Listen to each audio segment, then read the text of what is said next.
બનાસકાંઠા જિલ્લામાં ફૂડ વિભાગ દ્વારા અગાઉ વિવિધ ગામ શહેરોમાં અખાદ્ય અને ભેળસેળ ખાદ્ય પદાર્થોનું વેચાણ રોકવા માટે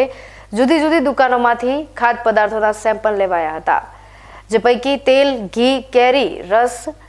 નમકીન, ગોળ સહિતની વસ્તુઓ પરીક્ષણમાં ફેલ થતા પાલનપુર અધિક નિવાસી કલેક્ટરે જુદા જુદા 14 એકમોના વેપારી, સપ્લાયર અને ઉત્પાદકોને 84 લાખનો દંડ ફટકાર્યો હતો। પાલનપુર ફૂડ સેફ્ટી વિભાગ દ્વારા જિલ્લામાં ખાદ્ય અને ભેળસેળ ખાદ્ય પદાર્થોનું વેચાણ ઝડપી પાડવા અગાઉ કાંકરેજના થરામાંથી મકાઈ પાઉચ, વાવમાંથી લૂઝ પામોલીન તેલ, ડીસામાંથી મરચા પાવડર અને પેકિંગ સિંગ, દાંતીવાડાથી લૂઝ ઘી, ધાંધેરાથી કેરી રસ, બાબરથી સ્વીટ, દાંતામાંથી રસમલાઈ, અંબાજીમાંથી ગોળ, બિલડીમાંથી બ્લેક સોલ્ટ પાવડર, થરાની એક હોટલમાંથી લીલા મરચાનો સોસ,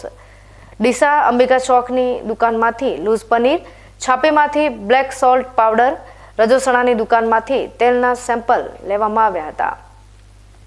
અને આ સેમ્પલને પરીક્ષણમાં મોકલી અપાયા હતા, જે સેમ્પલ ફેલ થતા આ ખાદ્ય પદાર્થોનું વેચાણ કરતા વેપારીઓ, માલ સપ્લાય કરતા સપ્લાયરો અને માલ તૈયાર કરનાર ઉત્પાદક પેઢીઓ સામે કેસ દાખલ કરવામાં આવ્યો હતો,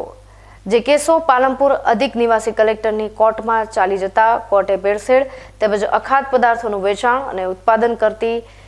જન આરોગ્ય સાથે ચેડા કરવા બદલ 15 સેમ્પલમાં વેપારી, ઉત્પાદક અને સપ્લાયર મળી 26 વેપારીઓને ₹84 લાખનો દંડ ફટકારવામાં આવ્યો છે,